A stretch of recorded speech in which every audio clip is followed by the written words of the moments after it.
29 अप्रैल 2015, दिन बुधवार, जगह एम चिन्नास्वामी स्टेडियम बेंगलुरु।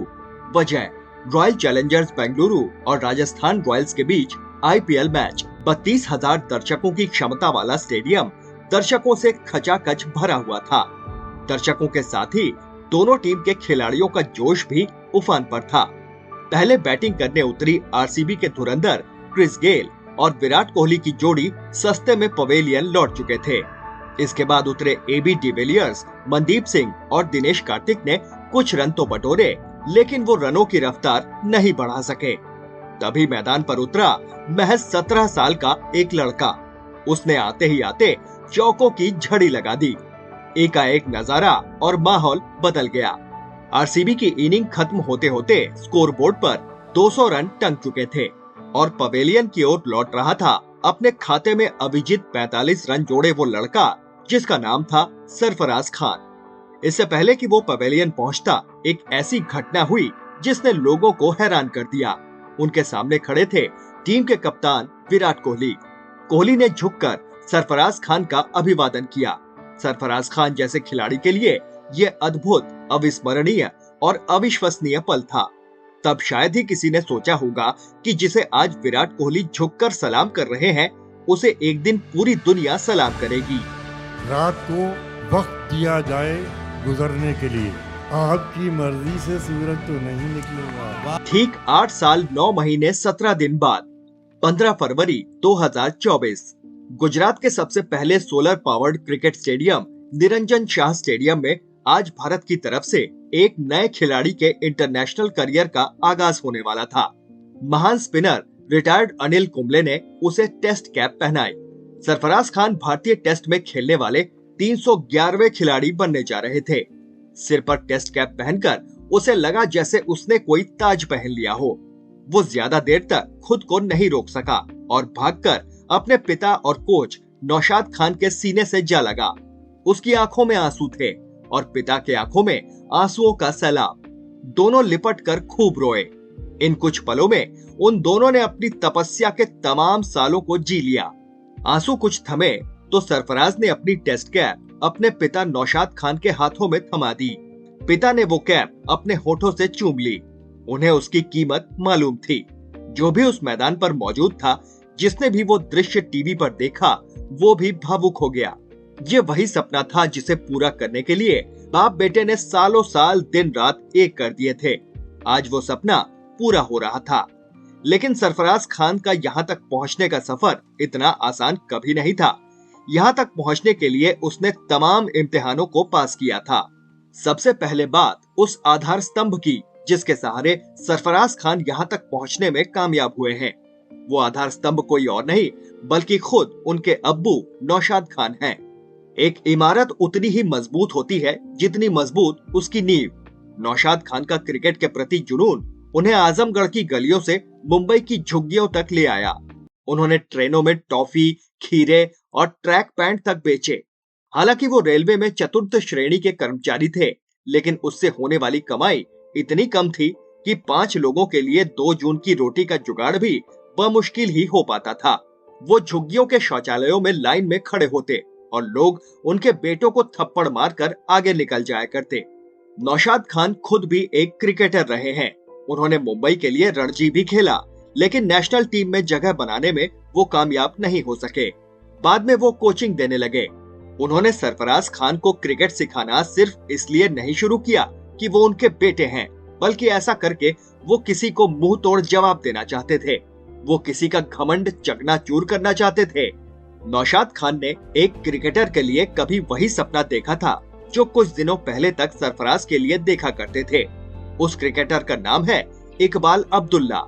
वो इकबाल को गरीबी से निकालकर अपने साथ मुंबई लाए और अपने साथ अपने घर में रखा। उनकी पत्नी तबस्सुम उनके कपड़े धोया करती और खाना बनाया करती और नौशाद उन्हें क्रिकेट के गुर सिखाया करते। साल 2008 में वो भारत की ओर से अंडर 19 खेले और आईपीएल स्टार बन गए। लेकिन शोहरत मिलते ही उनके सुर बदल गए। उन्होंने नौशाद का एहसान मानने के बजाय उनसे कुछ ऐसा कहा जिसने एक पल के लिए नौशाद को तोड़ कर रख दिया। इकबाल ने कहा कि मुझ में काबिलियत थी इसलिए मैं खेला।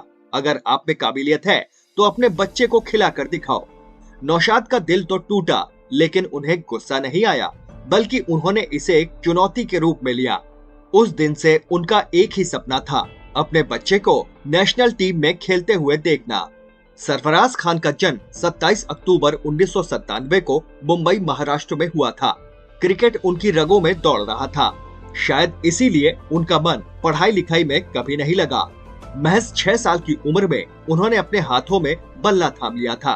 देश के हजारों क्रिकेटरों की तरह मुंबई का आजाद मैदान उनकी भी तपस्या स्थली बनी, जहां वो अपने अब्बू के साथ घंटों पसीना बहाया करते। कहते हैं कि पूत के पांव पालने में ही दिख जाते हैं। ऐसा ही सरफराज खान के साथ भी हुआ। महज 12 साल की उम्र में उन्होंने ऐसा कारनामा कर दिखाया कि हर कोई उनके खेल का मुरीद बन बैठा। वो रातों रात सुर्खियों में आ गए। साल 2009 में स्कूल लेवल के मशहूर हैरिसफील्ड टूर्नामेंट के एक मैच में सरफराज ने 439 रन ठोक दिए। ऐसा करके उन्होंने क्रिकेट के भगवान कहे जाने वाले सचिन तेंदुलकर के 346 रनों के रिकॉर्ड को तोड़ा, जो उन्होंने साल 1988 में बनाए थे। आगे बढ़ने से पहले एक छोटी सी रिक्वेस्ट, अगर आपको ये वीडियो पसंद आ रहा हो तो प्लीज इसे लाइक कर दें और चैनल को सब्सक्राइब कर लें। सरफराज को मिली ये पहली सफलता कोई तीर या तुक्का नहीं, बल्कि उनकी सालों की कड़ी मेहनत और तपस्या का परिणाम था। उनका सफर जज्बे और जुनून की अद्भुत गाथा है। वो 15 साल तक रोज सुबह 4 बजे उठते और ठीक 5:30 बजे प्रैक्टिस के लिए मैदान पर होते। धूल भरी पिचों पर घंटों जुटे रहते। उनके पिता विपक्षी टीमों को खेलने के लिए पैसे देते, जिसमें सरफराज ही पूरी पारी खेला करते। नौशाद खान ने अपने बेटे पर कोई रहम नहीं किया, बल्कि कभी कभी तो वो बेरहमी पर उतारू हो जाया करते थे। एक इंटरव्यू में नौशाद ने बताया कि उन्होंने सरफराज को जानबूझकर कई रातों तक भूखा सुलाया, मोटरसाइकिल होने के बाद भी ट्रेन से सफर करने को मजबूर किया। साल 2014 में सरफराज खान ने सौराष्ट्र के खिलाफ विजय हजारे ट्रॉफी में लिस्ट ए में अपने करियर का आगाज किया। इसी साल उन्होंने रणजी ट्रॉफी में बंगाल के खिलाफ अपना पहला प्रथम श्रेणी मैच खेला, लेकिन यहाँ उनकी शुरुआत वैसी बिल्कुल नहीं रही जैसी उन्होंने उम्मीद की थी। वो अपने पहले मैच में केवल 1 रन बनाकर आउट हो गए। बाद में उनके पिता के कहने पर साल 2015-16 में उन्होंने यूपी की तरफ से खेलने का फैसला किया, लेकिन यहाँ भी उनके हाथ निराशा ही लगी। साल 2020 में उन्होंने मुंबई टीम में वापसी की और फिर दुनिया ने उनका बदला हुआ रूप देखा। रणजी के एक मैच में उन्होंने अपना पहला 13 शतक जड़ा। 2021-22 के रणजी सीजन में सरफराज ने 6 मैचों में 122 से भी ज्यादा के औसत से 982 रन जोड़े। इस साल वो प्लेयर ऑफ द सीरीज का खिताब भी अपने नाम करने में कामयाब रहे। सरफराज ने अपने खेल के दम पर अंडर 19 वर्ल्ड कप टीम में भी जगह बनाई। साल 2014 और 2016 में वो टीम का हिस्सा रहे।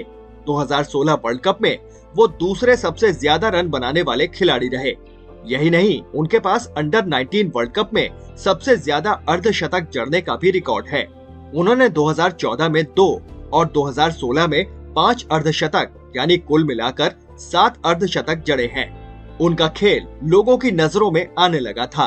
वर्ल्ड कप 2014 में अच्छे प्रदर्शन की बदौलत उन्हें 2015 आईपीएल की नीलामी में आरसीबी ने 50 लाख रुपए में खरीदा। इसी के साथ वो आईपीएल में खेलने वाले सबसे कम उम्र के खिलाड़ी बन गए। इसी सीजन में उन्होंने महज 21 गेंदों में 45 रन ठोके थे। ये वही मैच था जिसकी चर्चा हमने वीडियो के शुरुआत में की थी।